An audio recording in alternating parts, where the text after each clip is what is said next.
So I'm going to work with a number 12 synthetic bristle brush. This is made by Winsor & Newton. It's actually brand new.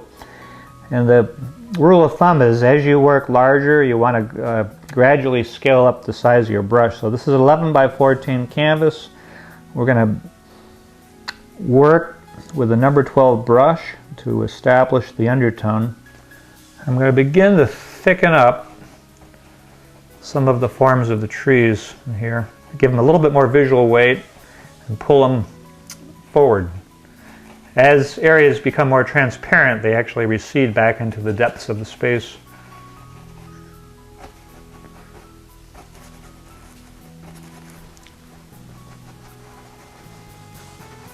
So in here there'll be a field, and then it's like sculpting. You can take areas, if you get a little bit big, you can wipe away and change the configuration. Now we're going to develop these mountains way off in the distance, and in a second you're going to see me mix up a neutral, very neutral, middle value gray. So we have our background with the sky, our foreground, and what we've done so far is really isolated this middle ground. Let's just keep developing some of these tree formations. I can come across and sort of scumble that. So standing back, looking at the small panel, just taking some of that neutral green tonality and working right into the mountains, and looking for those secondary shapes. Oh, a little bit of the blue tint got into my brush, which is fine. Let's see.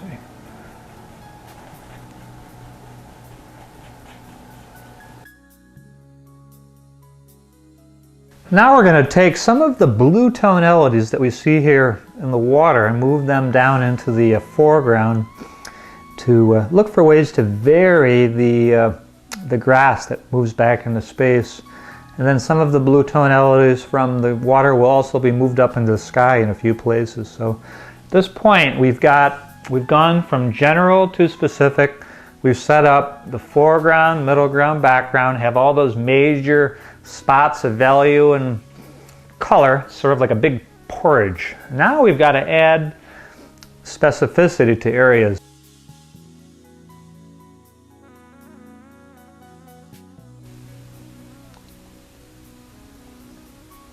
There's a few spots poking through. A lot of times you take the brush and sort of print down real quickly.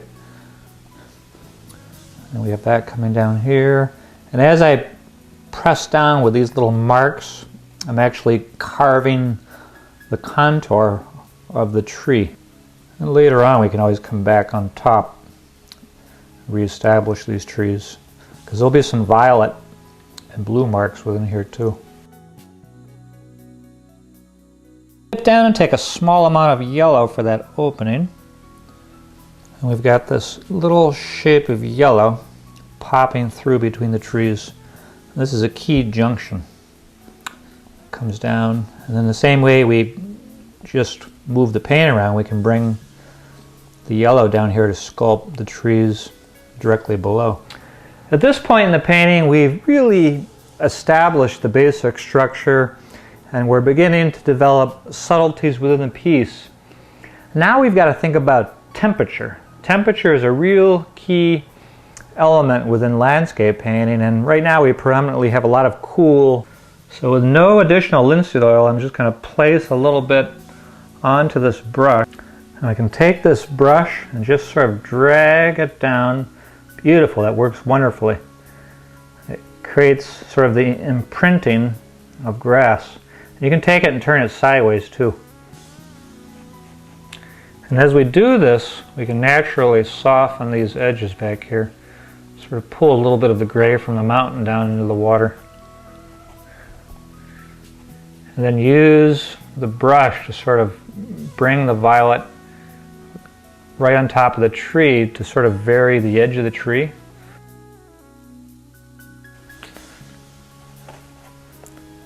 See, by bringing this violet across, it really adds the depth, and then it just works wonderfully, this tonal contrast of gray violet against the gray yellow.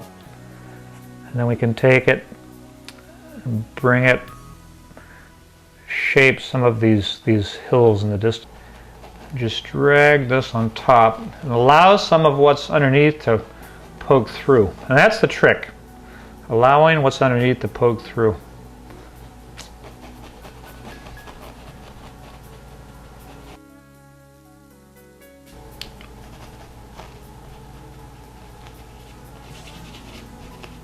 Come down here, just pull right into the water a little bit.